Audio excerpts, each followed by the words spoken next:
Nah, berhubungan dengan Islah Bahrawi, seorang intelektual muslim yang tiba-tiba mengharu biru kita dengan pikiran-pikirannya, itu muncul pada saat saya rancang acara yang di UNHAS itu.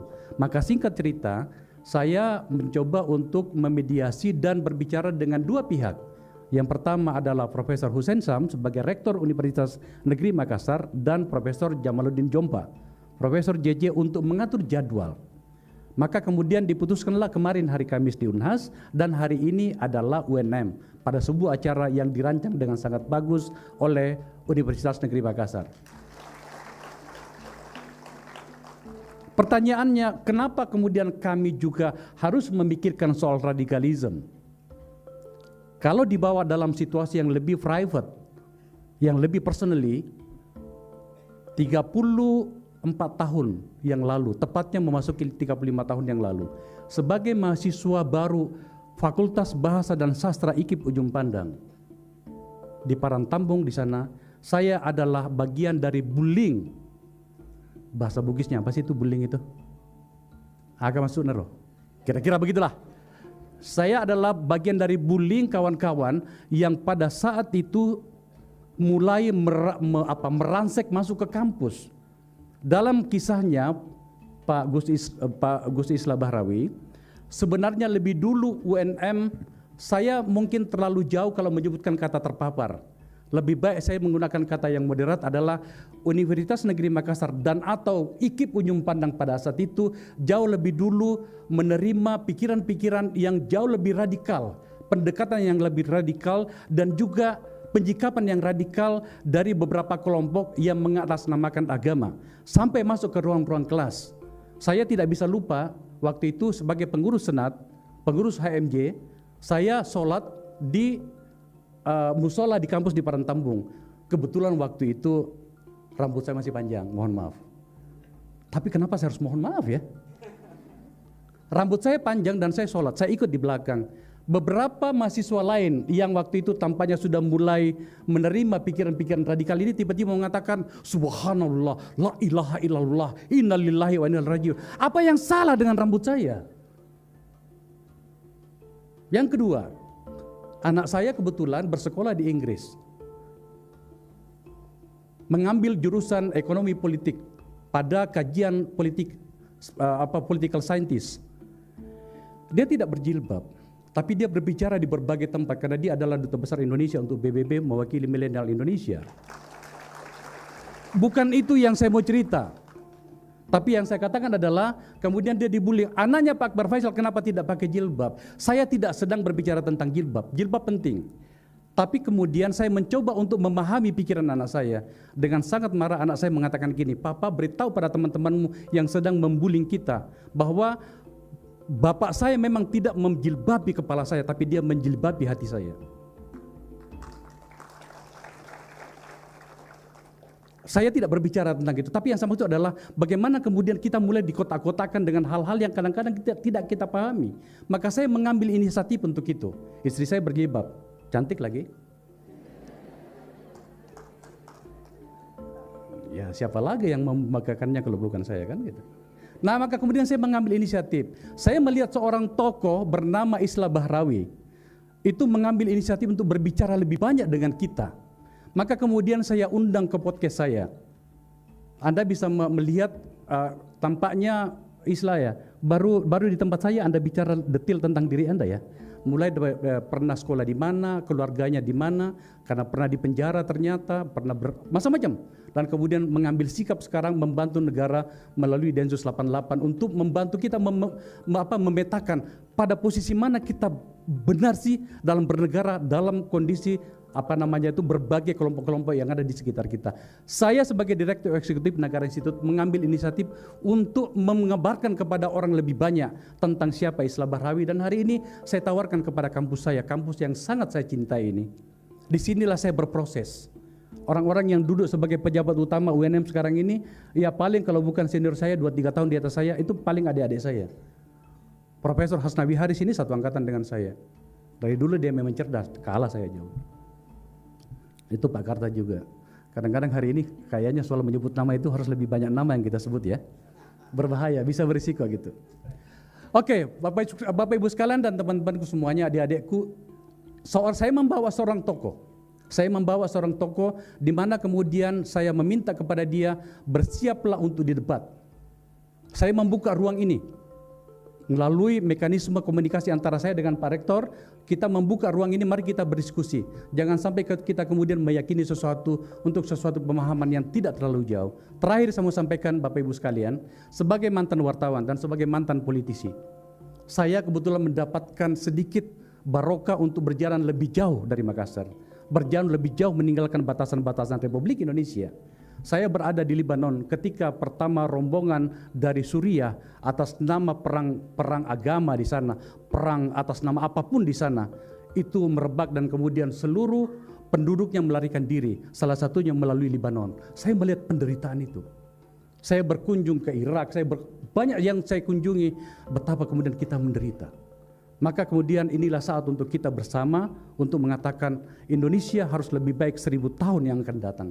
Dengan cara mari kita bertanggung jawab pada apa yang kita pikirkan bersama berdasarkan dengan data dan dokumen dan argumentasi yang terukur. Salah satunya saya ambil melalui mekanisme diskusi seperti ini dengan menghadirkan orang yang tepat untuk berbicara dengan kita. Maka untuk itu mari kita mendengarkan bersama dan kita mendebatnya kalau memang punya bahan untuk mendebat. Jangan ragu-ragu, ini ruang akademik. Islah Bahrawi akan mendengarkan dan menjawab apapun gugatan yang Anda ajukan kepada dia sekeras apapun hari ini. Begitu Gus? Wabillahi taufiq wal hidayah. Assalamualaikum warahmatullahi wabarakatuh. Waalaikumsalam warahmatullahi wabarakatuh. Terima kasih Bapak Akbar Faisal MSI atas pengantarnya. Baik rekan-rekan mahasiswa yang kami muliakan. Saya salah dulu. Yang saya maksud tadi itu nilai-nilai luhur. Nilai-nilai luhur. Saya lupa tadi. Nilai-nilai leluhur bangsa itu. Nilai-nilai leluhur bangsa. Nah, itu. Baru saya ingat. Baik, terima kasih Pak Rektor. Rekan-rekan mahasiswa, negara harus mewaspadai pergerakan paham radikal yang kini tidak hanya menyasar kalangan bawah, tetapi juga meluas ke kalangan intelektual yang pada kesempatan ini akan dikaji lebih dalam dengan ancaman radikalisme pada kaum intelektual yang dikupas lebih dalam oleh Direktur Eksekutif Jaringan Moderat Indonesia, Bapak Islah Badrawi. Namun sebelumnya mohon izin untuk membacakan CV beliau dulu. Bapak Islah Bahrawi lahir di Bangkalan pada tanggal 21 April tahun 1971. Beliau menempuh pendidikan Pondok Pesantren Syekhona Khalil Bangkalan Madura tahun 1986, Fakultas Sastra Universitas Nasional Jakarta tahun 1989, Kajian Sejarah dan Filsafat Islam Extension Program di Zaytuna Institute, Berkeley, California tahun 1999.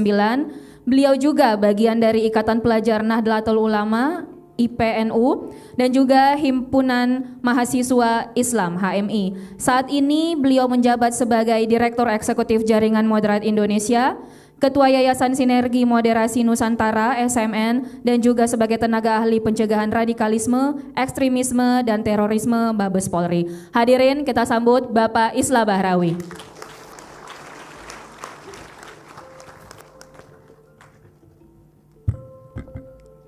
Ini hambatan saya kalau pakai podium ini pendek karena orangnya sama kayak Bang Faisal nih, tapi Napoleon Bonaparte juga pendek, 161 cm.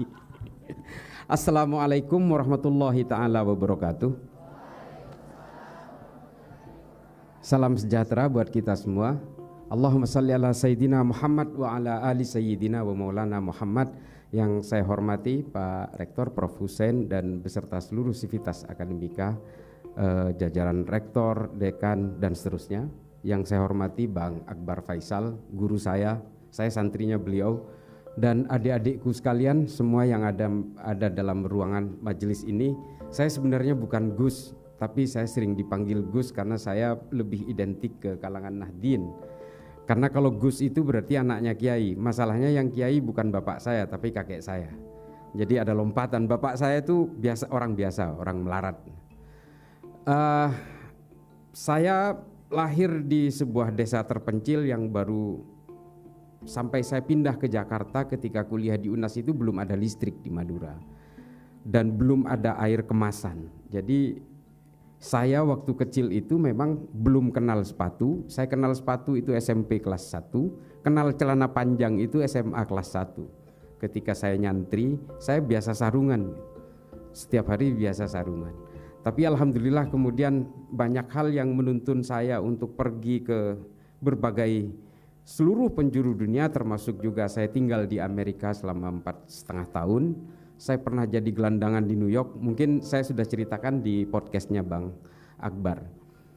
Saya juga pernah jadi gelandangan di New York gara-gara ternyata saya diberangkatkan oleh satu perusahaan ke Virginia, ke Fairfax, dan ternyata nama saya tidak ada di kampus itu. Sehingga saya akhirnya luntang-lantung dan saya jadi gelandangan di New York selama 7 bulan musim dingin, dan saya biasa makan makanan sisa di restoran di pintu belakang.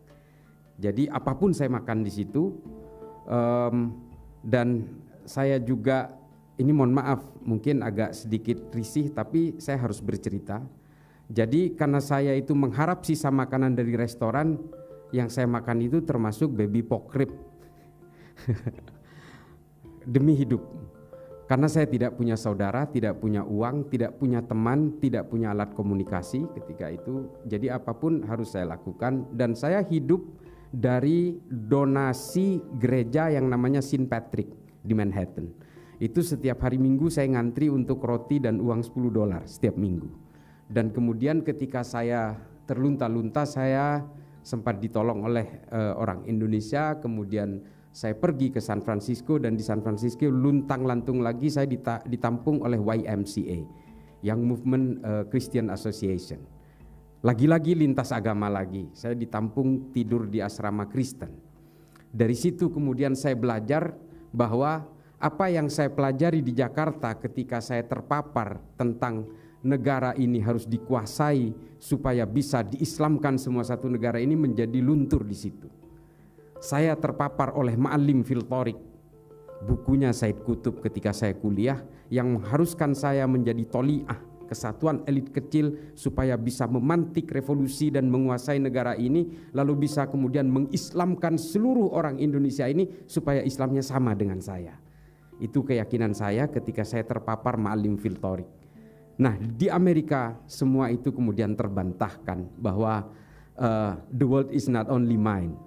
Jadi dunia ini sebenarnya punya siapa saja. Apapun agamanya, semua manusia diciptakan oleh Tuhan yang sama. Yang menentukan keimanan kita adalah di mana kita lahir, dari orang tua beragama apa kita lahir. Dan itu semua bukan kehendak kita. Lalu kemudian untuk apa kita saling membenci? Karena perbedaan-perbedaan keimanan. Dari situlah kemudian konklusi itu lahir. Itulah mengapa saya mengambil filsafat Islam. Saya ingin mempelajari bagaimana pemikiran-pemikiran Al-Biruni, Al-Kindi, At-Tabrizi, Ibnu Rushd, Imam Ghazali, dan semua pemikir-pemikir filsafat Islam, bagaimana genealoginya itu terbentuk sehingga mereka menjadi orang-orang yang tidak gelisah oleh keimanan orang lain. Nah, saya belajar di situ, dan kemudian saya juga belajar sejarah juga di situ. Dari sejarah kita belajar apa yang kita harus lakukan hari ini, sehingga kita bisa merancang apa yang akan kita lakukan di masa depan. Nah, saya akan bercerita bagaimana dalam konteks Islam kita ini akan hidup hari ini, kita hidup hari ini dan kita akan hidup di masa depan, dan bagaimana generasi mendatang untuk menyikapi itu, termasuk adik-adik sekalian yang mungkin 10-20 tahun ke depan kalian akan menjadi pemimpin dari kami-kami yang sudah reot ini nantinya. Kita semua memang akan mati, karena kita semua hari ini adalah menunda kematian saja. Tapi setidaknya secara pada tataran ukuran logika, kalian itu akan lebih belakangan daripada saya. Nah, oleh karena itu saya akan bercerita terutama merujuk kepada podcast saya dengan Bang Akbar. Saya mengatakan Islam tidak pernah punya sejarah politik yang gemilang. Mengapa saya berani mengatakan ini dan saya berani diserang untuk ini? Karena memang yang memporak-porandakan dunia Islam itu adalah politik. Politiklah yang memporak-porandakan Islam. Dan karena politik dan kepentingan-kepentingan politik itulah umat Islam terlibat dalam pembunuhan sesama orang Islam dan terlibat perang dengan sesama orang Islam. Bahkan orang Islam demi politik bisa membunuh puluhan juta orang di mana-mana. Ini yang harus saya jabarkan. Oke, banyak orang yang berkata bahwa ada satu prestasi gemilang dalam Islam ketika Muhammad Al-Fatih menaklukkan Konstantinopel yang sebelumnya dikuasai oleh Kekaisaran Bizantium, notabene dalam hal ini orang-orang Romawi. Tapi apa yang tersisa setelah itu? Tidak ada. Apakah kekuasaan politik Islam di Eropa kemudian menyisakan orang-orang Islam dan kejayaan Islam hari ini di Eropa? Tidak juga. Apakah kekuasaan politik Islam yang menguasai mulai dari semenanjung Iberia sampai ke pinggiran Portugal, sampai ke Santorini di Yunani, sampai juga ke arah selatan, ke pinggiran kota Toulouse di Prancis, itu juga merupakan prestasi Islam? Tidak. Kelompok-kelompok Bani Umayyah yang dipersekusi oleh Bani Hashim dari Arab, yang kemudian mengakar politiknya di Eropa itu, pada dasarnya adalah memperlebar kekuasaan dengan membunuh 20 juta lebih orang Eropa. Setelah berkuasa selama 600 tahun di Eropa, apa yang tersisa? Setelah politik Islam tumbang di Granada pada abad ke-14, apa yang terjadi? Tidak menyisakan satu pun keimanan di sana. Secara genetik, satu pun tidak ada. Yang disisakan adalah apa? Dendam-dendam dan brutalitas orang Kristen terhadap orang Islam yang mempersekusi sejadi-jadinya terhadap orang Islam hingga orang Islam terlempar ke Mediterania. Al-Quran 123.000 Al-Quran dibakar di Plaza de Granada. Orang Islam dibaptis paksa sambil memegang tasbih dan Al-Quran. Al-Qurannya dirampas, tasbihnya dirampas, lalu orangnya ditunjuk paksa untuk dibaptis menjadi Katolik pada saat itu juga. Sehingga hari ini tidak ada satu genetik pun yang disisakan oleh keimanan Islam di Eropa karena persoalan-persoalan politik. Kalau hari ini ada orang Kristen di Eropa, itu imigran, pengungsi, atau akulturasi, atau mu'alaf yang karena perkawinan dan sebagainya. Tidak ada satupun yang disisakan. Kalau kita lihat masjid-masjid di Eropa, terutama di daerah-daerah Spanyol hari ini, itu adalah bekas bangunan masjid yang kemudian hari ini dikonversi menjadi gereja. Menara-menara yang dulu tempat adzan sekarang dikasih lonceng dan sebagainya. Artinya apa di sini? Islam tidak pernah berjaya secara politik. Dan Islam tidak bisa dijayakan lewat jalur politik. Karena kalau lewat jalur politik, maka akhirnya Islam akan ditaklukkan oleh penakluk berikutnya. Demikian seterusnya. Karena dalam politik, persoalan-persoalan politik akhirnya akan runtuh oleh penaklukan-penaklukan. Demikian seterusnya. Betapa hebatnya Bani Abbasiyah yang berkuasa dengan Baitul Hikmah yang luar biasa, kemudian runtuh oleh penakluk dari Mongolia.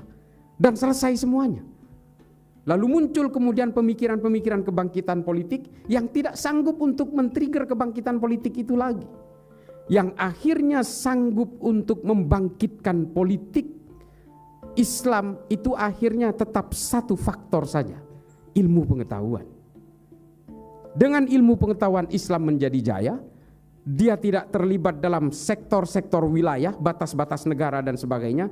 Dia betul-betul no boundaries, borderless. Dan kemudian ilmu pengetahuan dalam Islam ini mengilhami ilmu pengetahuan dari seluruh dunia, dan kemudian Islam menjadi kontributor utama dalam peradaban manusia. Ini mungkin kita tidak pernah tahu karena kita tidak pernah baca sejarah. Bagaimana tulisannya Ibnu Khaldun dalam Al-Muqaddimah mengilhami John Locke, John Maynard, Adam Smith untuk merumuskan teori-teori ekonomi dan demokrasi modern hari ini. Tulisan-tulisan Abu Bakar Ahmad Ad-Dinawari dalam Al-Mujalasa wa Jahirul Ilmi mengilhami Jürgen Habermas untuk merumuskan teori Verfassungspatriotismus. Indah sekali. Perdebatan antara Imam Ghazali dan Ibnu Rushd dalam Tahafud Al-Falasifah dan Tahafud At-Tahafud mengilhami seorang pemikir dan filsuf dari Eropa bernama Thomas Aquinas yang membuat buku Summa Theologica. Buku Summa Theologicanya Thomas Aquinas isinya adalah intipati dari dua buku utama dalam filsafat Islam, Tahafud Al-Falasifah dan Tahafud At-Tahafud. Lalu kemudian pemikir-pemikir Islam ini berdiaspora dan diadaptasi, dan kemudian semua menjadi luntur, turun dan runtuh keilmuan Islam ini setelah Islam kembali berkenalan dengan berbagai tujuan-tujuan politik baru. Ini yang kemudian menjadi masalah. Setiap umat Islam ini bersentuhan dengan tujuan-tujuan politik, impian-impian politik, pada akhirnya umat Islam berhadapan dengan apa yang kita sebut sebagai the dream of building the castle in the sky. Hanya bermimpi untuk membangun istana di atas awang-awang. Dan ini tidak pernah terwujud. Dan bagaimana kemudian umat Islam semakin diporak-porandakan oleh berbagai kepentingan politik di Arab Saudi untuk kepentingan salah satu keluarga Ibnu Saud untuk melepaskan diri dari cengkeraman Kekaisaran Ottoman di bawah seorang ulama yang kemudian membuat fikih-fikih baru yang bernama Muhammad bin Abdul Wahab. Bagaimana pemikiran Ibnu Taimiyah pada abad pertengahan lewat Majmu' al-Fatawa al-Wala wal-Bara yang dibuat untuk kebangkitan politik Islam pada masanya dimodifikasi oleh seorang ulama Saudi bernama Muhammad Said al-Qahtani. Namanya al-Wala wal-Bara fil Islam. Ini yang kemudian membuat porak-poranda impian-impian politik umat Islam di seluruh dunia hingga hari ini. Kemudian ditambah parah oleh pemikiran-pemikiran Hasan al-Banna, Said Qutb fi Dhilalil Quran, Ma'alim fil Tariq, Muhammad Qutb, Jahiliyatul Qarnin Isrin, Abu Bakar Naji, Idarat at-Tawahhus. Kemudian semuanya menjadi luluh lantak dan hanya melahirkan berbagai firqah-firqah yang berbasis kekerasan, ekstrim, teror, intoleran dan sebagainya. Ini gara-gara semuanya adalah ketika Islam diseret paksa ke dalam kepentingan-kepentingan politik. Padahal secara historik yang pernah menjayakan Islam itu adalah ilmu pengetahuan. Ketika Islam bersentuhan dan betul-betul fokus dalam ilmu pengetahuan, Islam betul-betul berkontribusi terhadap peradaban manusia. Dan Islam tidak mengenal dunia-dunia yang eksklusif. Islam hanya mengenal berbagai kepentingan terhadap al-insaniyah qablat tadayyun. Kepentingan kemanusiaan daripada persoalan-persoalan eksklusif dalam keimanan. Islam tidak kemudian mengenal lintas budaya, lintas bangsa, lintas keimanan. Bagaimana kemudian Al-Ibri, seorang pendeta Kristen, bisa merumuskan jaga jarak dalam pandemi. Ini yang menciptakan adalah, jadi kalau kemarin ketika COVID itu ada jaga jarak, ini yang menciptakan konsep pertama kali ini namanya Al-Ibri, seorang pendeta Kristen. Di mana dia merumuskan? Di Baghdad, di Baitul Hikmah bersama Imam An-Nawawi. Ini diterangkan dalam salah satu jurnal yang sudah terbit pada masa itu. Nih, hebatnya kejayaan Islam pada masa itu adalah dia sudah punya jurnal namanya Ahbari Moghulan. Jadi jurnal pertama di dunia ini justru diterbitkan di Baghdad. Dan Baghdad ketika itu adalah epicentrum peradaban manusia, ekonomi, politik, budaya, semua berpusat di Baghdad di bawah pemerintahan Islam. Nah, politik Islam kemudian ikut berjaya lewat ilmu pengetahuan. Hari ini kita tidak lagi melahirkan berbagai ilmuwan-ilmuwan yang luar biasa dari Islam, sekelas Ibnu Khaldun, Al-Khawarizmi yang menciptakan angka 0 dalam matematika. Kita tidak lagi melahirkan itu. Dan kita tidak melahirkan ilmu-ilmu kedokteran baru seperti yang anatomi tubuh yang dilakukan oleh Ibnu Sina. Ibnu Sina juga yang mengukur jarak bulan dan matahari tanpa memakai alat. Ini bisa dibaca literaturnya banyak sekali. Dan bahkan umat Islam juga menciptakan prototipe embrio pertama untuk penciptaan lensa yang kemudian dikembangkan oleh masyarakat di Jerman. Ini banyak sekali. Tapi bukan hanya dalam sisi yang positif memang. Beberapa pemikiran-pemikiran anti Tuhan sekalipun itu dikeluarkan oleh juga orang-orang Islam di Arab. Pemikiran-pemikiran ateis juga dikeluarkan oleh pemikir-pemikir Islam karena memang ketika itu kebebasan yang luar biasa diberikan oleh Islam untuk berkembangnya ilmu pengetahuan. Pemikiran-pemikiran ateis ini dari Islam yang anti Tuhan dan tidak percaya kepada kerasulan ini kemudian dipakai oleh pemikir-pemikir ateis di Eropa, terutama oleh Darwin, oleh Feuerbach, oleh Ernest Bloch dan sebagainya, oleh Marx. Ini dipakai. Jadi pemikir-pemikir ateis pertama di dunia ini justru berawal dari pemikir-pemikir Islam juga. Ini bukan saya ingin memberitahu bahwa Islam tidak sebagian orang Islam tidak percaya Tuhan, bukan, tapi betapa hebatnya pemikiran Islam ketika ruang ilmu pengetahuan itu betul-betul diberikan seluas-luasnya. Mungkin adik-adik belum tahu bahwa pemikir ateis pertama di dalam dunia Islam itu namanya Abul A'la Al-Ma'arri, Ibnu Muqaffa. Ada juga yang namanya Abu Bakar Razi. Ini adalah pemikir-pemikir ateisme pertama.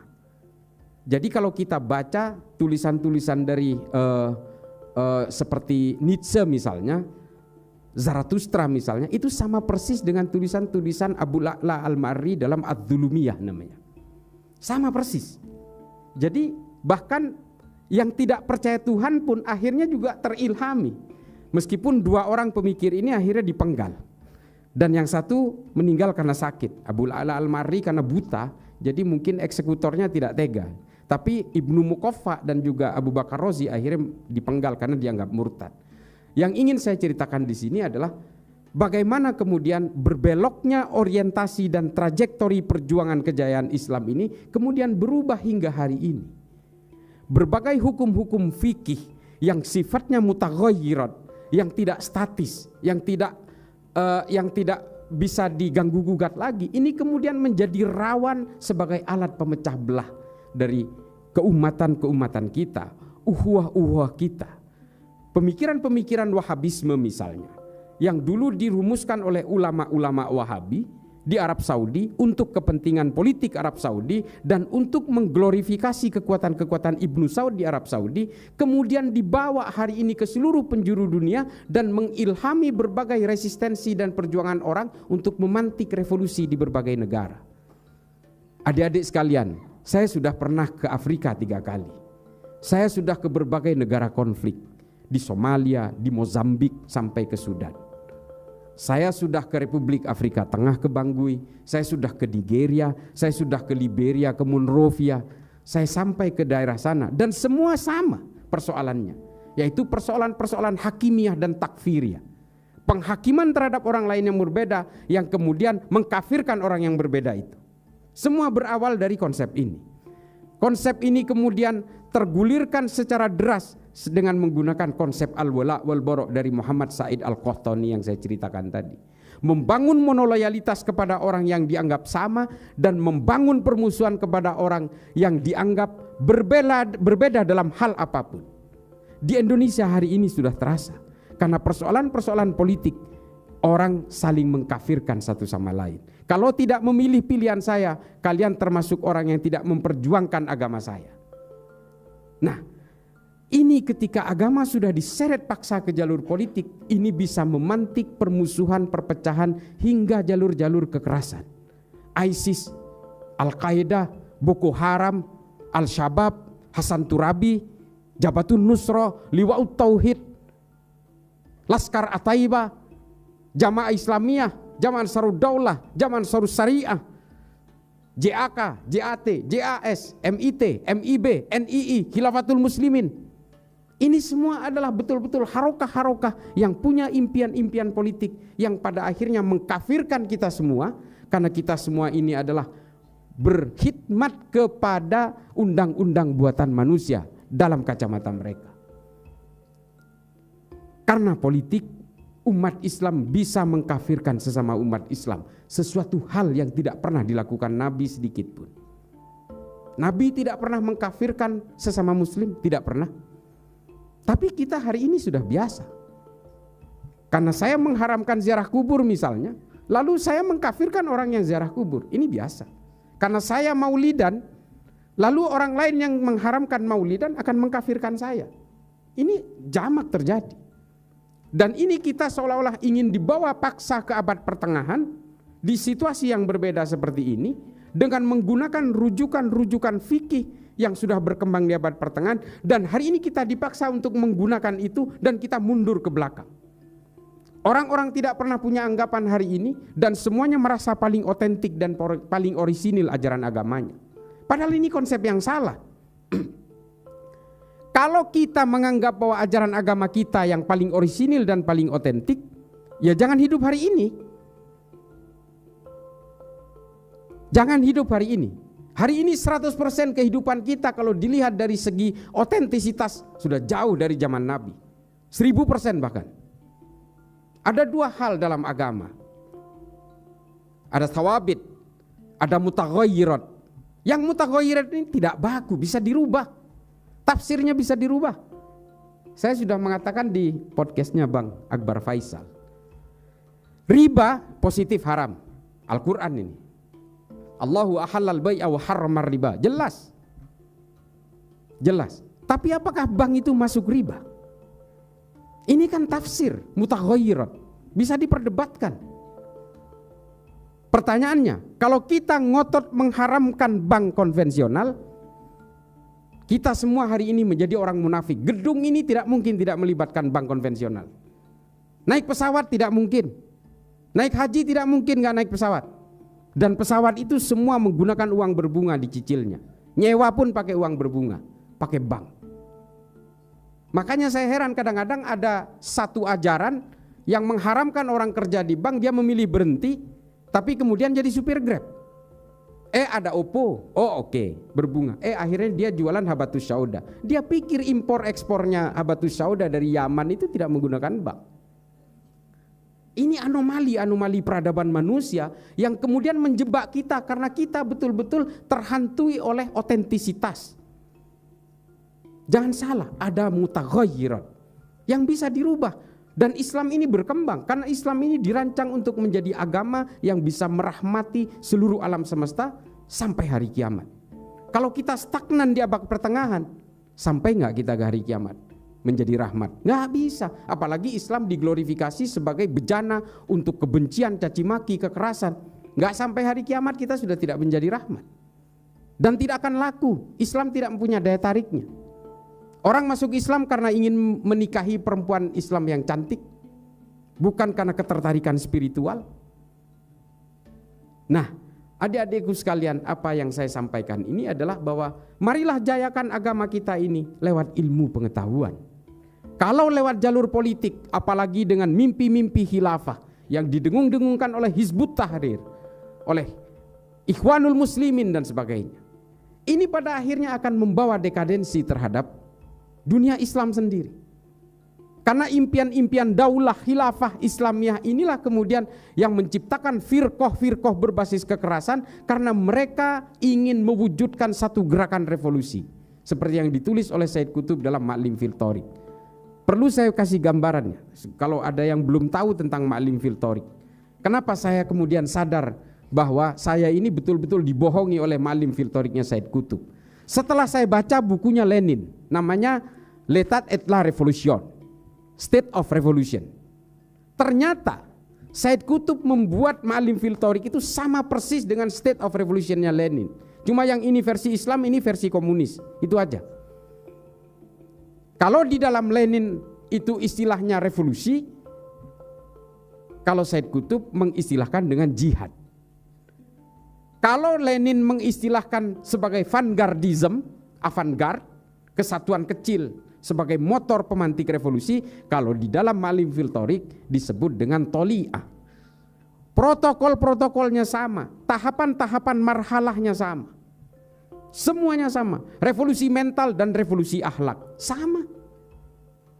Dan penguasaan-penguasaan negara sama, tekniknya sama. Lalu saya kemudian berpikir, Said Qutb ini adalah politisi, bukan seorang ahli agama.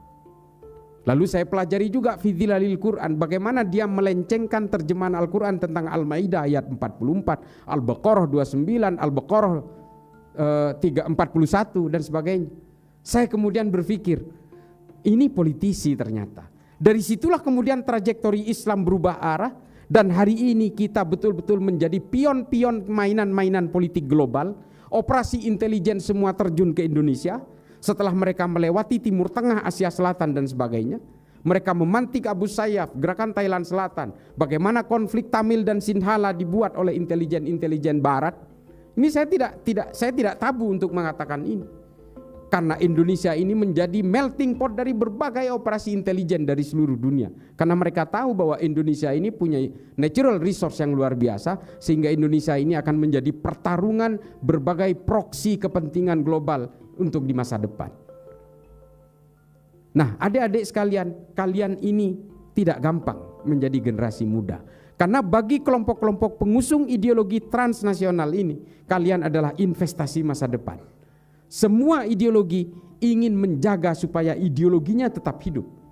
Dan tumpuannya ada di kalian. Kalian adalah targetnya, kalian adalah sasarannya. Dan kalian kampus-kampus seperti UNM, naudzubillah min dzalik, ini adalah jadi target-target sasaran mereka.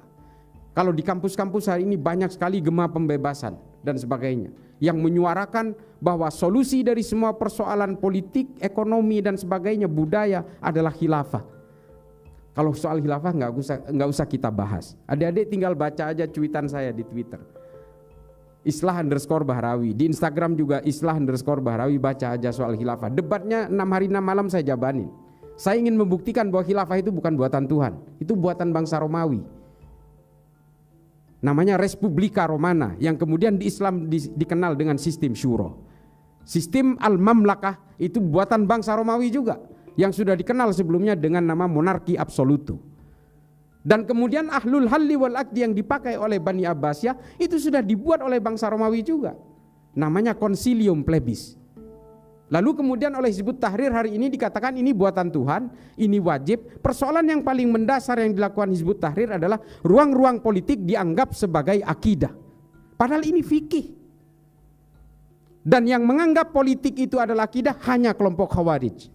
Itulah mengapa mereka berani mengkafirkan Sayyidina Utsman dan kemudian dibunuh, berani mengkafirkan Sayyidina Ali kemudian dibunuh, berani mengkafirkan Sayyidina Hasan, Sayyidina Husain, dan berbagai perang yang diciptakan oleh mereka. Ketika politik dianggap sebagai akidah, maka yang terjadi adalah kekerasan, peperangan, saling membunuh satu sama lain tanpa peduli batas-batas keimanan sekalipun. Kelompok-kelompok teror yang ada di dunia hari ini, termasuk kelompok-kelompok teror yang ada di Indonesia hari ini, tahu mereka, kita ini Islam semua.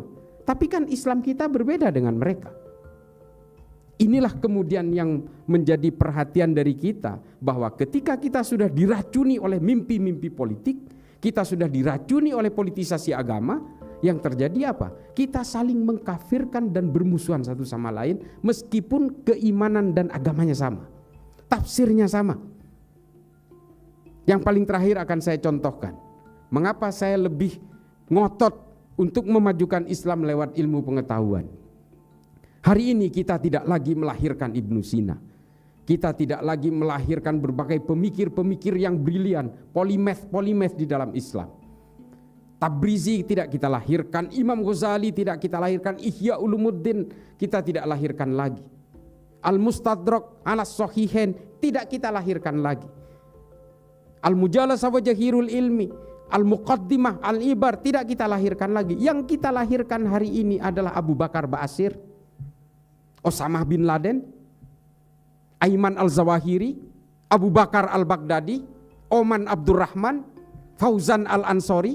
Itu yang kita lahirkan hari ini, yang hanya sanggup menjadi ideolog kekerasan, hakimiyah dan takfir kepada orang lain. Kita tidak lagi melahirkan berbagai pemikir-pemikir yang lebih memikirkan tentang bagaimana peradaban manusia tidak keluar dari maqasidus syariah. Tidak lagi. Yang kita pikirkan hari ini adalah bagaimana cara menguasai Indonesia, lalu seluruh orang Indonesia bisa kita kendalikan menjadi homogen semua. Ini adalah efek dari politisasi agama. Kita lalai dengan ilmu pengetahuan, sehingga apa? Kita masih sibuk dengan debat-debat soal fikih recehan. Elon Musk sudah mikirin soal Mars. Saya kemarin sempat bercanda ke Gus Yahya ketika acara 1 abad NU. Gus, ini kalau macet seperti ini kayaknya 1 abad berikutnya ulang tahun NU itu bukan di Sidoarjo tapi di Mars, supaya nggak macet. Dan Yelal Waton itu ganti aja dengan Yelal Mars. Jadi hari ini kita betul-betul sudah terframing ke arah impian-impian politik, karena kita betul-betul menjadi mainan-mainan dari political toys, gerakan-gerakan the shifting of power global game. Kita betul-betul jadi mainan. Kalau kita perhatikan bagaimana Al-Qaeda lahir, bagaimana ISIS lahir, bagaimana gerakan-gerakan Commonwealth di berbagai negara di dunia, bagaimana kemudian KKB bisa mendapatkan tempat diakomodasi, Beni Wenda ada di Inggris, bagaimana kemudian Hizbut Tahrir ada di London, markas besarnya, Ahmadiyah ada di London. Ini kan seharusnya menjadi pertanyaan bagi kita, siapa yang bermain di belakang ini? Tapi kita tidak pernah sadar. Dan mengapa kita mudah sekali dibuat mainan oleh berbagai kepentingan global? Karena kita terlalu bodoh. Karena kita masih bisa dibuai dan bisa dihipnotis dengan mimpi-mimpi politik tadi. Andai kita bertumpu kepada ilmu pengetahuan seperti pada zaman abad pertengahan awal dulu, lain ceritanya. Kita justru bisa menjadi trajektori dunia. Dan kemudian Islam kembali kepada daya tariknya. Karena dengan ilmu pengetahuan, Islam kemudian betul-betul bertumpu kepada kemanusiaan dan kedamaian sesuai dengan fitrah lahirnya. Tidak mungkin agama ini diciptakan oleh Allah untuk supaya kita saling membenci satu sama lain. Sangat tidak mungkin. Setiap agama diturunkan Tuhan pasti supaya menertibkan manusia dan supaya manusia bisa menjunjung tinggi kedamaian. Betapa pedulinya Allah terhadap kedamaian di antara semua manusia sehingga diturunkan nabi baru, agama baru, kitab suci baru. Demikian genealoginya secara terus-menerus ketika manusia lalai dalam kemanusiaan dan kedamaian, lalu kemudian Tuhan menurunkan agama baru, nabi baru dan kitab suci baru. Demikian seterusnya hingga ke Nabi Muhammad dengan Al-Qur'an. Kalau kemudian kita merasa berislam hari ini, tapi kemudian kita masih gelisah oleh keimanan orang lain, kita masih membenci orang lain karena berbeda, berarti kita sudah melenceng dari fitrah kelahiran agama itu sendiri. Dan inilah tafsir yang menyimpang itu. Islamnya benar, sudah benar sesuai fitrah lahirnya. Tafsirnya yang dibuat menyimpang dan menipu kita semua hari ini. Saya kira begitu. Mudah-mudahan kita bisa lanjut ke dalam diskusi nantinya. Mudah-mudahan ini bisa menjadi manfaat bagi saya pribadi yang fakir ilmu ini. Akhiran, ihdinas siratal mustaqim wallahul muwafiq ila aqwamit thoriq. Assalamualaikum warahmatullahi taala wabarakatuh. Waalaikumsalam warahmatullahi wabarakatuh. Terima kasih luar biasa Bapak Islah Bahrawi telah mengkaji radikalisme dikaji secara sejarah, dari ilmu, pengetahuan dan juga secara agama. Baik, untuk rekan-rekan mahasiswa yang untuk selanjutnya kita membuka ruang diskusi bagi rekan-rekan mahasiswa Saya ambil lagi dari sini. Oh iya, baik, silakan.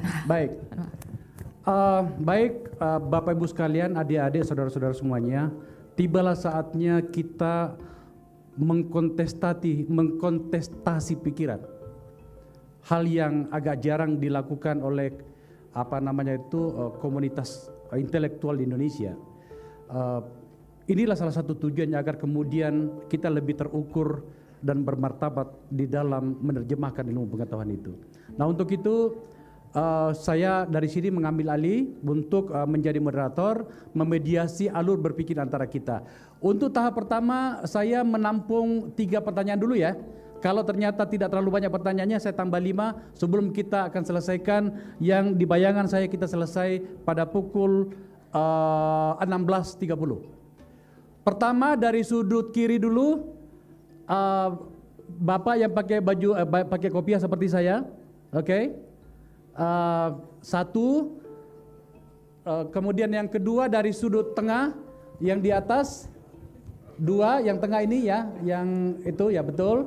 Yang ketiga dari dosen, ini ya Pak siapa? Pak Sulaiman dulu ya, berarti sudah 3. 4 dari ujung sana pakai batik warna agak keputihan. 1 lagi dari belakang, oke, yang perempuan. Yang paling tinggi tangannya itu, ya lo ya, gua tunjuk lo kan. Oke, kita mulai dulu dari yang Bapak sebelah kiri. Oke, boleh tunjuk. Terima kasih. Assalamualaikum warahmatullahi wabarakatuh. Ya, tolong disebutkan nama dan latar belakang pekerjaan atau pekerjaan atau apalah. Silakan. Saya Sahir San. Saya belajar petani lahan kering di Denpasaraya di S2. Dan hasilnya saya jadi petani di Buton, dan setelah bosan jadi petani datang di UNM. Terima kasih banyak. S3 ya, S3 di UNM.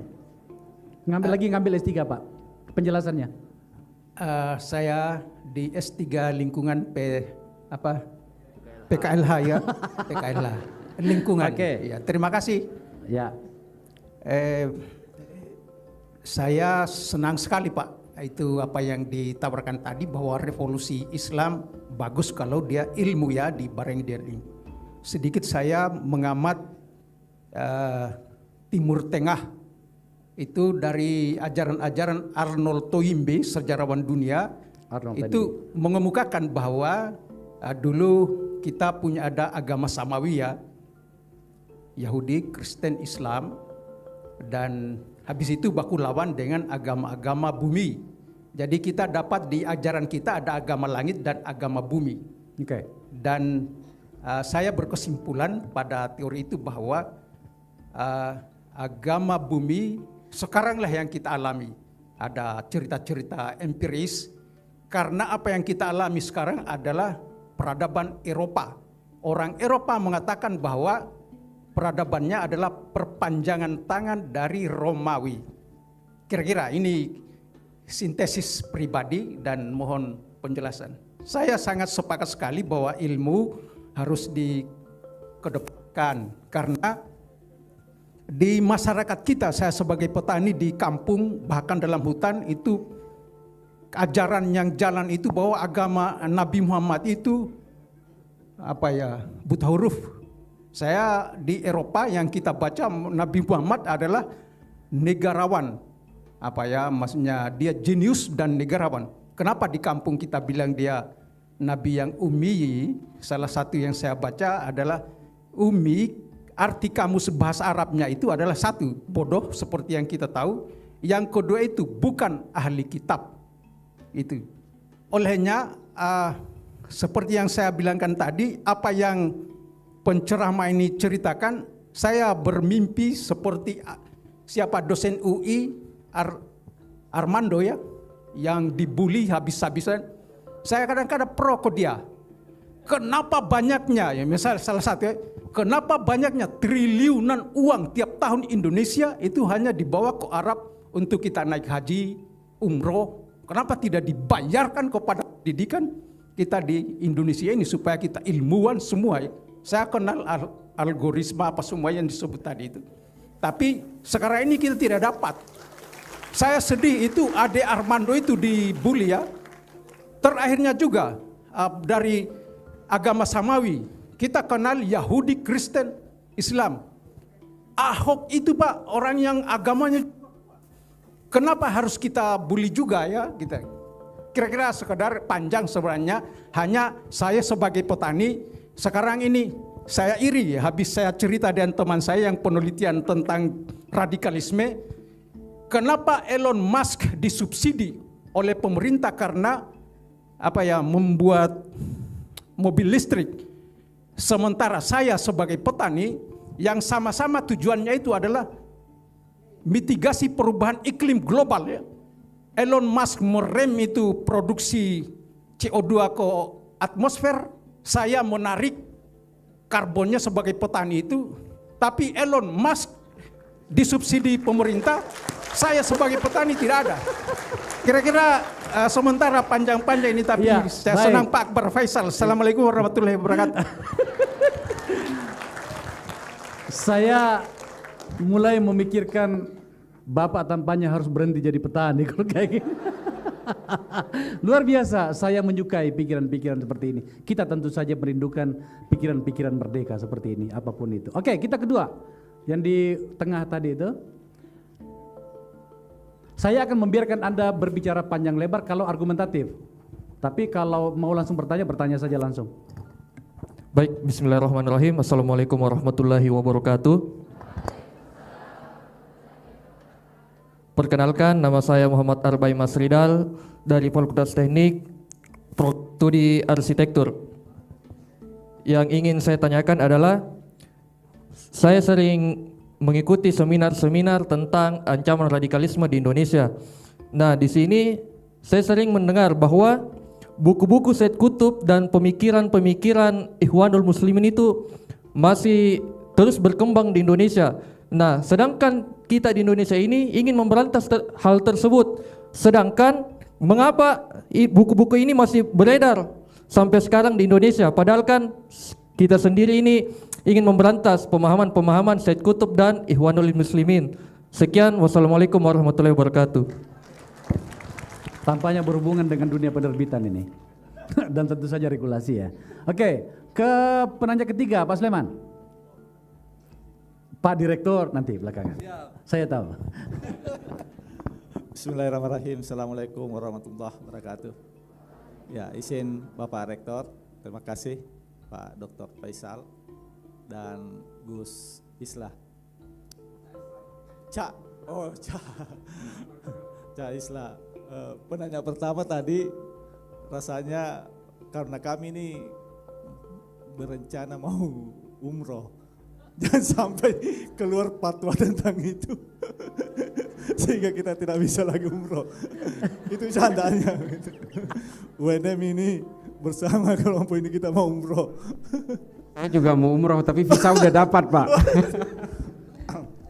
Oke, begini, saya sependapat pikiran-pikiran tadi bahwa kalau Islam mau berjaya tentu dengan ilmu pengetahuan, karena terbukti kejayaan Islam itu dengan ilmu pengetahuan, tapi dengan sentuhan politik tadi kelihatannya ada kehancuran-kehancuran itu. Yang saya mau katakan begini, sebenarnya di Sulawesi Selatan itu apa yang disampaikan tadi oleh Bapak Rektor kami bahwa harus sesuai dengan nilai-nilai luhur itu betul adanya. Ya, sebenarnya sudah ada tindakan-tindakan di Selatan tentang tindakan-tindakan yang berkaitan dengan membentengi terhadap ancaman-ancaman tadi berdasarkan nilai-nilai leluhur kami. Kami diajarkan sejak bayi kecil hingga sampai sekarang tentang nilai-nilai Sipakatau. Tentu nilai-nilai ini sangat membentengi kami dari nilai-nilai radikalisme. Cak Islah tadi mengatakan bahwa kehadiran agama, kehadiran Muhammad itu adalah untuk bagaimana membuat keseimbangan dan nilai-nilai kemaslahatan itu tadi. Dan nilai-nilai Sipakatau itu sesungguhnya nilai-nilai itu.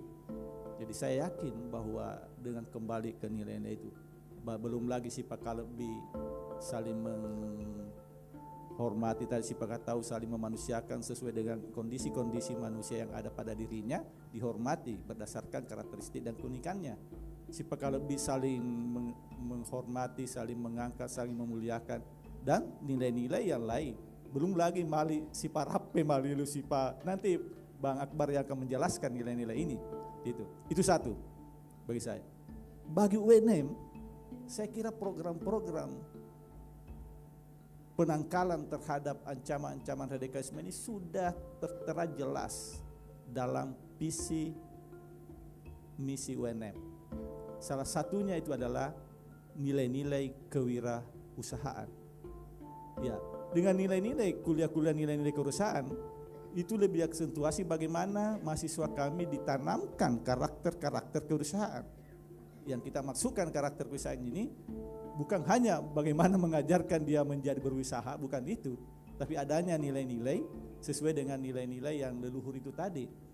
Ya, itu semua sebenarnya adalah gerakan-gerakan penangkalan yang telah dicanangkan oleh Bapak Rektor kami terhadap di UNM ini. Jadi bagi kami sebenarnya kami harus berterima kasih dengan kehadiran Cak Islah memberi materi kepada kami hari ini, karena itu menegaskan visi misi UNM yang telah dikawal oleh rektor kami sejak awal, bagaimana menanamkan karakter kewirausahaan. Dan saya yakin ketika karakter itu ditanamkan menjadi benteng-benteng terhadap ancaman. Oke. Saya kira itu. Kasih. Assalamualaikum. Assalamualaikum warahmatullahi wabarakatuh. Saya harus mengucapkan gitu karena Gus Islam ini sesama komunitas NU ini kayak begini nih. Pak Sulaiman ini Gus Ketua Senat Universitas Negeri Makassar. Oke. Yang keempat di ujung sebelah sana. Tolong sebutkan nama, latar belakang akademik atau sejenisnya.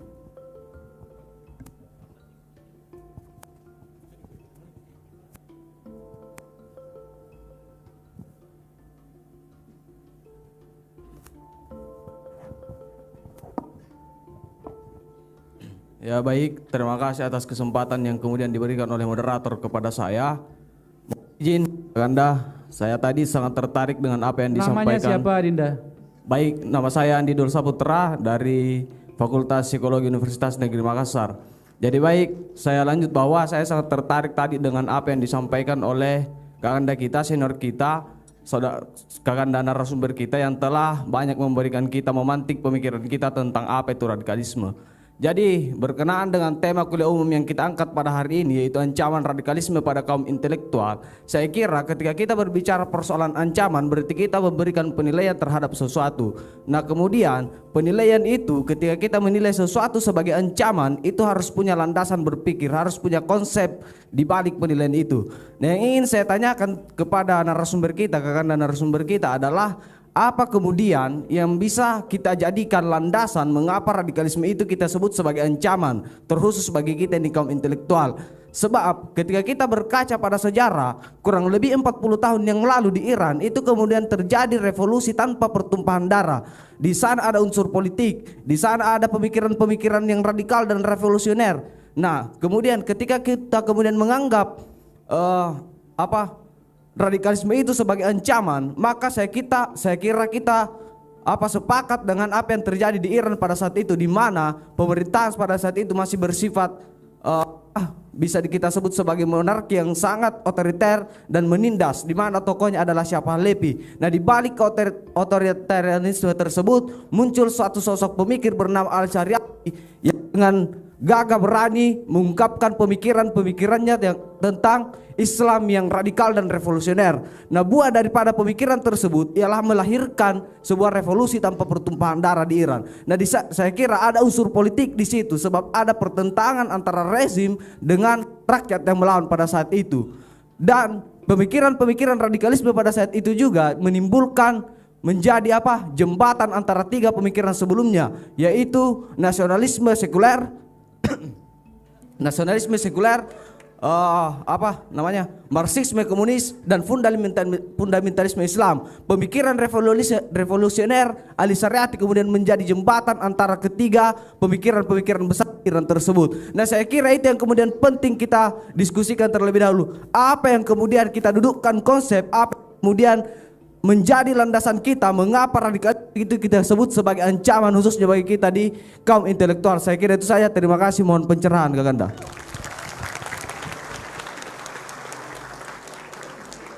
Prof. Nawi, mendengarkan pertanyaan ini, ingat gak kita berada di mana dulu? Ini persis seperti kita 35 tahun yang lalu nih. Saya menyukai pertanyaan dasar tapi elementer. Selanjutnya ke belakang. Cewek yang pakai jilbab hitam tadi, tangannya mendekati lawan.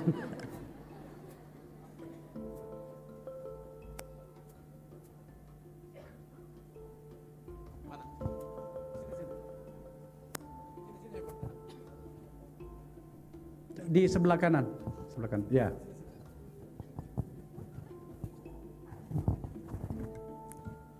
Baik, perkenalkan nama saya Syarifah Herunisa dari VSD jurusan Seni Rupa. Dengan mendengar pertanyaan yang hebat-hebat tadi, pertanyaan saya hanya sederhana. Jadi kita sebagai mahasiswa itu selalu mengikuti seminar-seminar seperti ini dan juga selalu mengajak para teman kita untuk tidak terjebak dalam radikalisme, terutama menyebarkannya melalui internet atau media sosial. Jadi pastinya sasaran para oknum-oknum radikalisme itu adalah mahasiswa itu sendiri, karena mereka menganggap bahwa mahasiswa atau kaum milenial itu sangat berpengaruh untuk menanggulangi radikalisme yang terjadi di negara kita ini. Jadi pertanyaan saya, apa yang menjadi pondasi bagi kami sebagai mahasiswa biasa agar tidak terjerat dalam radikalisme? Baik, itu saja. Sekian, wassalamualaikum warahmatullahi wabarakatuh. Oke. Ada 5 pertanyaan. Menurut saya luar biasa semuanya. Pak Sahirsan, Arbain, kemudian Pak Sulaiman, Pak Saputra, dan Ananda Sarifah. Gus, dimainkan. Ini terima kasih Puang Akbar. Benar kan? Puang Akbar. Saya takut salah. Takut dipersekusi saya kalau salah ya. Pak Sahirsan, wah ini keren Pak, sampean jangan jadi petani lah Pak, visioner sekali. teori Arnold Toynbee ini meskipun saya baca ketika saya masih kuliah sebenarnya, tapi teori-teori tentang Arnold Toynbee ini juga menjadi akar-akar genealogis dari berbagai pemikiran sesudahnya. Jadi banyak pemikir-pemikir seperti Theodor Adorno, Ted Kaczynski dan sebagainya ini terlahir dari pemikiran ini.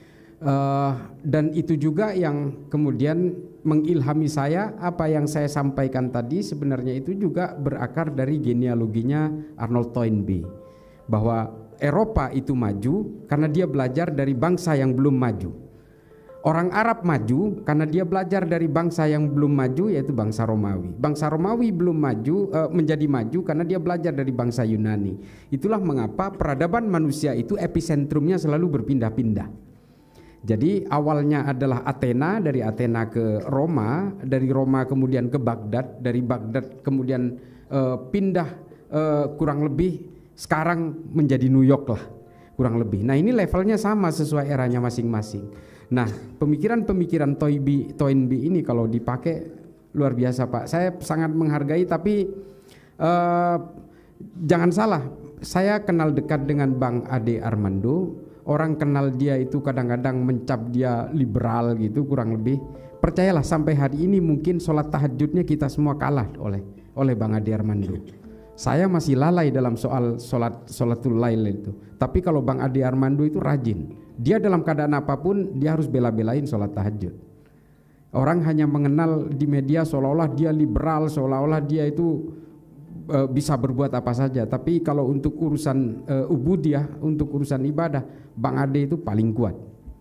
Dia itu azan begini bisa jadi kalah dari orang Wahabi. Sebelum azan pun dia sudah sholat. Dia karena berpatokan ke waktu. Dia di handphonenya selalu alarmnya azan. Masjid kan bukan waktu Pak, tergantung muadzinnya. Kalau muadzinnya belum datang ya nggak ada yang azan. Nah Bang Ade Armando itu berpatokan ke waktu. Jadi belum ada azan di masjid dia bisa jadi udah sholat. Itu ya nanti saya ceritakan ini ke Ade Armando. Terima kasih Pak. Tadi bukan pertanyaan kan, intinya hanya ingin mengulas bahwa sepakat dengan berbagai gerakan-gerakan knowledgement yang harus dideploy, harus disebarkan di masyarakat supaya ada gerakan-gerakan penyadaran, reformasi di dalam pemikiran-pemikiran umat Islam.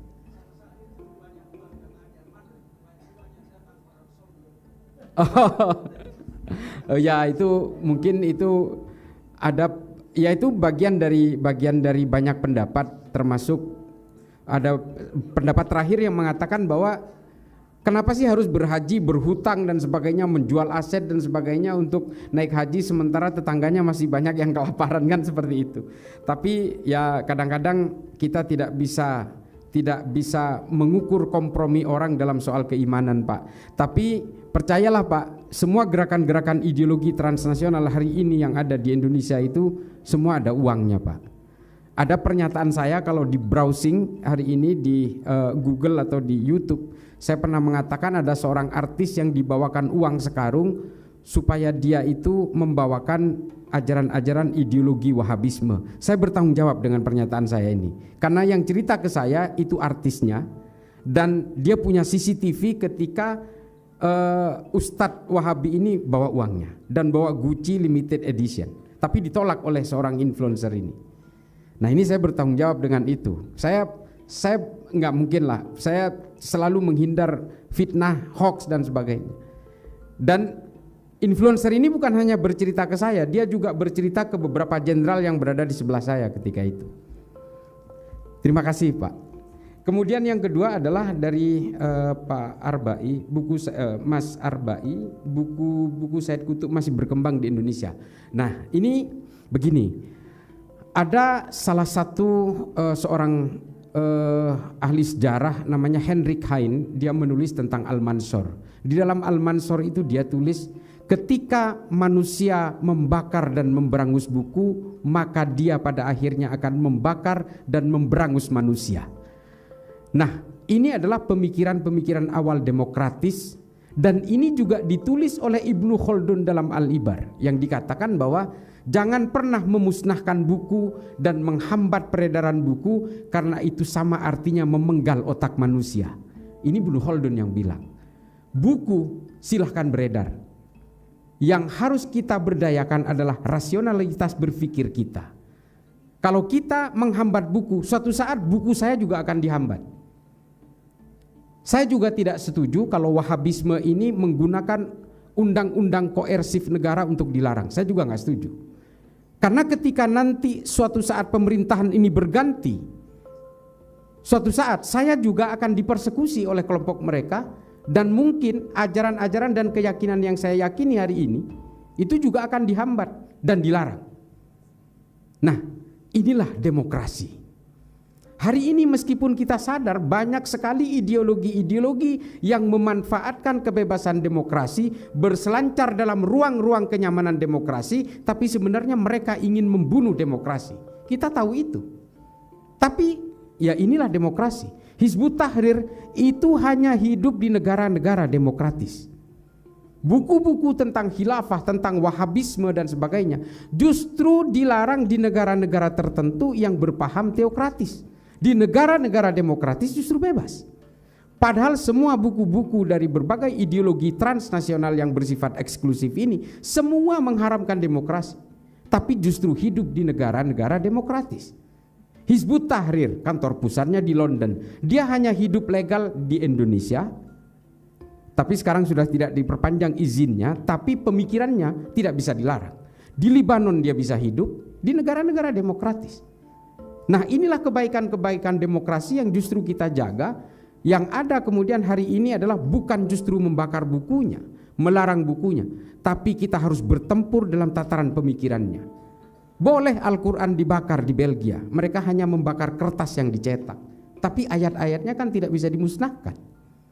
Sama, analoginya sama persis dengan buku-buku. Kita boleh melarang buku-bukunya Hizbut Tahrir, buku-bukunya Ahmadiyah, Wahabi dan sebagainya, buku-buku Syiah, buku Ahmadiyah boleh dilarang. Tapi apakah kita bisa menghambat pemikirannya? Kita kadang-kadang hanya terpaku kepada persoalan material saja, packaging. Nah, hari ini apa yang tugas kita? Kita berusaha melakukan resistensi secara akademik, secara empiris, dan kita membuka ruang berpikir kita buka diskursus keilmuan kita, karena diskursus keilmuan ini adalah tradisi Islam. Dulu buku-buku Islam itu harganya ditentukan dari berat. Jadi kalau orang beli buku itu ditimbang. Semakin tebal bukunya semakin mahal. Nah, itulah tradisi Islam. Mengapa penulis-penulis Islam itu sangat produktif pada zamannya, kan harga buku berdasarkan berat bukunya. Jadi kalau kita lihat Tarikh At-Tabari itu edisi awalnya itu beratnya hampir 400 kilo. Hari ini sedikit, 12 volume. Kalau tumpukan kitab Darul Fikri itu hanya segini, mungkin hanya sekitar 60 kilo. Dulu edisi awalnya itu hampir 4 kuintal beratnya. Coba. Dan kita kehilangan tradisi-tradisi itu. Hari ini ketika kita berbeda pandangan dengan orang lain, kita dianggap murtad, fasik, kafir dan sebagainya. Dulu sah-sah saja. Perdebatan-perdebatan antara berbagai kelompok-kelompok pemikir, bahkan Rumi dan Tabrizi itu sempat berdebat padahal mereka ini satu barisan. Fihi ma fihi itu adalah jawaban-jawaban dari berbagai gugatan Tabrizi kepada Rumi.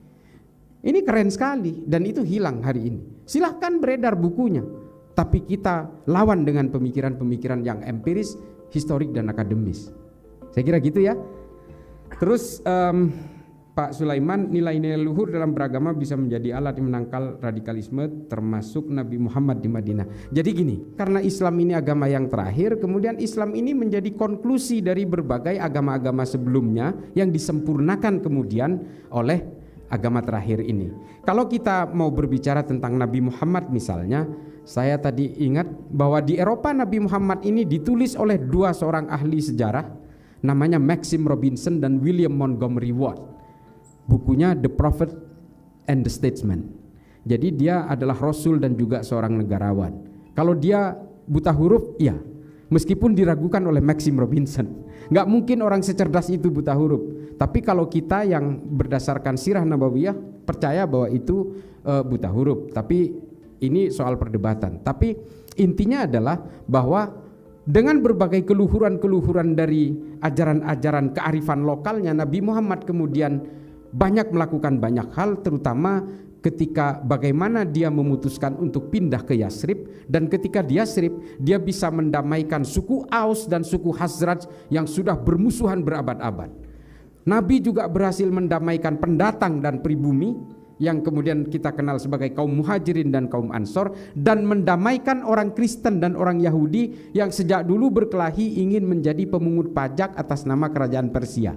Nah, lalu kemudian Nabi membuat Piagam Madinah sebagai kesepakatan bersama yang dalam istilahnya Ibnu Khaldun sebagai konsep al-asobiyah, dan juga kemudian dipakai di Indonesia dengan nama Pancasila. Nah, inilah Piagam Madinah, inilah kemudian yang digali oleh Nabi dari kearifan-kearifan luhurnya. Kalau Nabi ini seorang Wahabi hari ini tidak mau berdamai dengan orang Kristen, bahkan berteman saja diharamkan kok dalam Wahabisme. Berteman dengan orang Kristen dan orang Yahudi pun oleh orang Wahabi diharamkan hari ini. Nabi justru berdamai dengan mereka. Tapi hari ini Wahabi mengaku paling otentik ajarannya, sementara Nabi tidak melakukan itu. Ini kan anomali namanya. Nabi justru lewat Piagam Madinah kemudian mendamaikan semuanya menjadi satu sovereignty state, satu entitas tunggal negara yang bernama Negara Peradaban Madinah. Lewat apa? Lewat pendamaian. Makanya kemudian William Montgomery Watt menulis The Prophet and the Statesman itu, karena memang Nabi ini memang tidak semuanya positif terhadap Nabi. Penulis-penulis barat tidak semuanya positif. Nabi dikatakan ketika mendapatkan kekuasaan di Madinah dia lupa, dia justru mengawini banyak perempuan kata. Ini versinya mereka. Kita sih tidak mau baca soal itunya. Ini kan William Montgomery Watt kan gitu bang. Dia tulis bahwa Nabi itu menjadi orang baik ketika di Mekah, ketika di Madinah dia punya kekuasaan, dia setiap ketemu perempuan cantik ingin dinikahi katanya. Ini kita nggak pegang lah soal itu. Tapi dia bagaimanapun menganggap dua penulis ini, Maxim Robinson dan Watt, dia mengatakan Nabi ini adalah sosok paling moderat pada zamannya karena unboxing sekali. Dia mendamaikan suku, agama, pendatang dan pribumi. Nah, ini betul-betul pada zamannya sebuah terobosan yang luar biasa. Ini berdasarkan apa? Selain memang perintah dari Allah, ini juga pasti merumuskan dari kearifan-kearifan lokal yang ada di Arab. Nah, kemudian yang keempat adalah radikalisme ini sebagai ancaman. Lalu kemudian memberikan penjelasan tentang revolusi Iran. Ini kalau berbicara ini sebenarnya panjang Dinda. Andi Saputra, radikalisme itu sebenarnya sampai hari ini berbagai akademisi belum sepakat tentang definisinya. Bahkan definisi radikalisme di dalam nomenklatur negara kita pun masih belum ada. Yang ada adalah ekstremisme dan terorisme. Kalau kita lihat Undang-Undang Nomor 15 2003, Undang-Undang Nomor 9 2010 tentang pendanaan teror, Undang-Undang 5 Nomor 2018 tentang Undang-Undang Teror, dan juga Perpres Nomor 7 2021, dia tidak menyebutkan radikalisme karena definisi tentang radikalisme ini belum sepakat semuanya. Daniel Kohler, Scott Atran, Elena Groening, Farah Pendith, Muhammad Sayyid Al-Azhari, ini juga belum sepakat. Berbagai ahli-ahli radikal dari berbagai lintas negara, lintas agama belum sepakat. Tapi kita tahu radikal itu dari kata radix, akar. Kalau saya belajar filsafat itu kita harus radikal supaya sapere aude. Ini ada dalam ilmu filsafat. Tapi ketika dia menjadi radikalisme, semua sepakat bahwa ini adalah aliran-aliran yang bersifat eksklusif.